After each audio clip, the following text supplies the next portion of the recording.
Og föstudagsþátturinn heldur áfram og til mín komin Hera Jónsdóttir, leiklistarkennari í Brekkuskóla og hjá LLA. Velkomin Hera. Takk hérlega fyrir það. Leiklistarkennari. Já. Hvernig að kenna krökkum leiklist?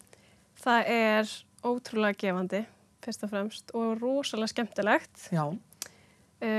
Og svona með það að kenna leiklist í grunnskóla, þá maður með krakkar sem hafa kannski ekki endilega áhuga á leiklist, en þau oft svona blómstra einhvern veginn á allt annan hátt heldur en þau eru kannski vön að gera. Og það svo gaman að byrja kannski með ekki neitt og svo bara blómstrar og einhvern veginn verður einhver útkoma sem að verður bara svo frábært að sjá og svo litlir svona persónulegir sigrar hjá krökkunum og það bara ótrúlega gefandi að sjá það.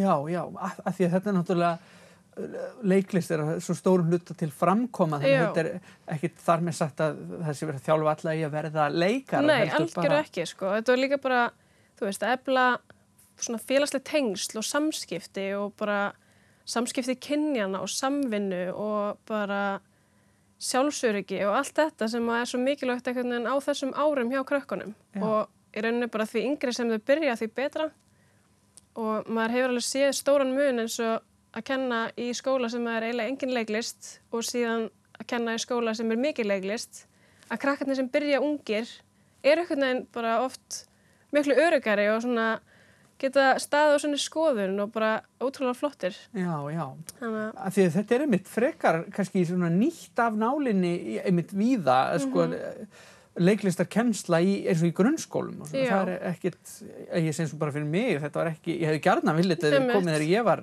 nemandi sjálfur. Já, það einmitt sko fyrir sunnan, því ég bjó í Reykjavík, þar eru mjög margir skólar komin mjög langt með þetta. Já. Og ég sjálf var í grunnskólakennarafræði og var í æfingakennslu í Háteigsskóla, þar sem að leiklist kennd alveg frá öðrum bekk og alveg upp úr og það eru svona sumir skólar sem komin mjög langt, en svo eru aðrir einmitt sem að bara eru nánast ekki með neitt og bara alltaf gaman að bæta við fleiri leiklistakennurum og bara sjá fleiri krakka í leiklist. Já, ég tek heilsugar undir það.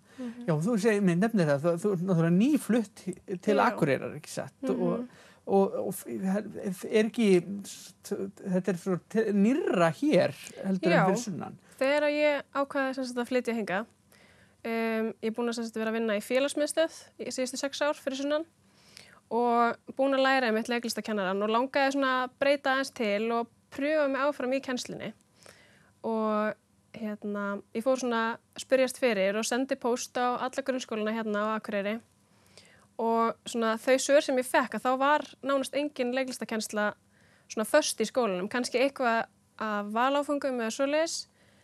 Og svo var bara Brekkuskóli tilbúin að taka við mér og leyfa mér að spreyta mig að kenna leiklist. Og ég kenni 3., 7., 7., 8., 9. og 10. bekk. Já. Og það, eins og ég segi, þá held ég að þetta sé einu skólinn núna á Akureyri sem að kenna í svona mörgum bekkjum skyldu áfanga í leiklist. Það bara hluti af listgreina hringekjunni í rauninni. Já, en þetta ákveði kannski frumkvöðla starf sem eiga sér stað þar, svona á Akureyri allavega. Einmitt. Þó þetta sé hafi verið lengur við líði eins og í mörgum skólum í Reykjavík. Nákvæmlega.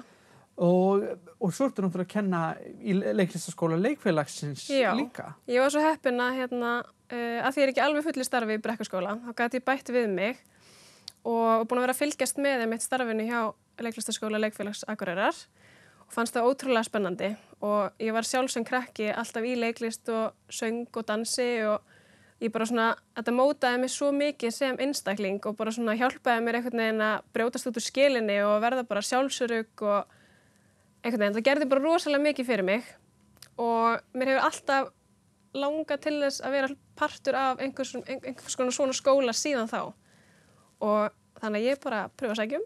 Já. Og fekk vinnu og núna að kenna 9 til 10 ára krökkum hjá LLA.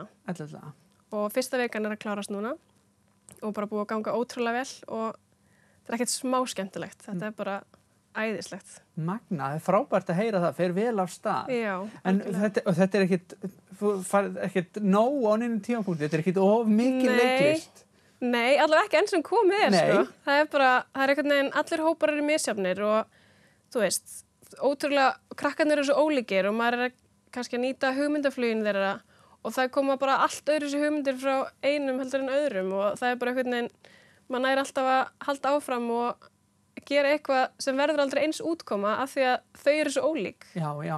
Þannig að, já, svo eru þau eru svo fljót að læra og það er svo gaman að vinna með þeim af því að þau eru svo opin og einhvern veginn að þessum aldrei líka, eins og ég er að kenna 9-10 ára, þá er einhvern veginn það að hugsa hvað öðrum finnst og svona vera að pæla rosa mikið í umhverfinu kringu sig, það er einhvern veginn ekki komið rosa mikið inn á þessum aldri, þannig að þau eru ennþá svo frjáls. Já, já. Og svona samskipti kynjana er ennþá svona bara á góðum stað einhvern veginn og það er ekki mikil togstreita og svona, maður finnur það einhvern veginn síðan þegar eldast að þá getur þetta orðið flóknara. Já. En einhvern veginn á þessum aldri þá er allir bara taka öllum einhvern veginn. Akkurat, þau hafa ennþá þetta frelsi, eins og þú segir, þau eru ekki sko heft af því sem að þeim finnst vera asnalegt eða óttast það einhvern veginn hvernig fólk horfir á þau að þau gera þetta eða ekki. Einmitt. Og það bara er ótrúlega einhvern veginn fallegt að sjá hvernig þau vinna og bara hvernig þau vinna saman og tala saman og bara hvernig hugmyndaflugið þeirra virkar og þeir eru að skapa persónur og allt þetta er bara ótrúlega flott. Einmitt. Og er ekkert erfitt að skipuleggja svona nám? Hvernig byggir maður til þessu bara sko námskrá fyrir veturinn? Já, maður þarf að vera mjög skipulagður og eins og núna þegar ég er að kenna mjög mörgum bekkjum þá er ég set niður skipulag bara fyrir hvern einasta tíma og svo á maður til að ruglast einmitt hvort maður sé búin að kenna þessum árgangi þennan leik eða þessa æfingu sko. En ég er bara, alltaf skrifa niður allt saman og og svo er þetta mitt bara nýta það sem ég hef lært frá því að ég var lítil og svo það sem ég lærði í menntaskóla og það sem ég lærði í háskóla og svo það sem ég hef lært á alls konar leiklistarnámskeiðum og maður nýtir allt sem maður hefur lært í gegnum tíðina og ég einhvern veginn tileinkaði mér það þegar ég var í framhaldsskóla að allar æfingar, svona leiklistaræfingar sem ég lærði skrifaði ég niður í stílabók. Já. Þannig að ég get flett alveg þó nokkur ára aftur í tíman og svona munað eftir einhvern leikjum sem ég lærði á námskeiði kannski fyrir 10 árum síðan.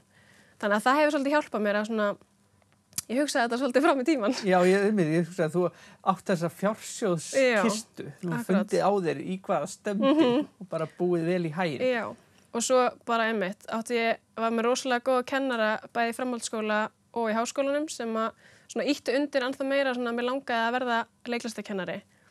Og það er einmitt, það var kennt mér svo ótrúlega margt sem að ég tek með mér í svona fararteskið eða svoleiðis. Frábært að heyra og það er greinilega mikill fengur fyrir Brekkuskóla og leiklistaskóla leikfélagsins að fengi þitt til starfa. Takk fyrir. Ég segi bara gangi þér vel áfram og við hlakkum til að fylgjast með. Já, takk. Takk fyrir komuna. Takk fyrir mig.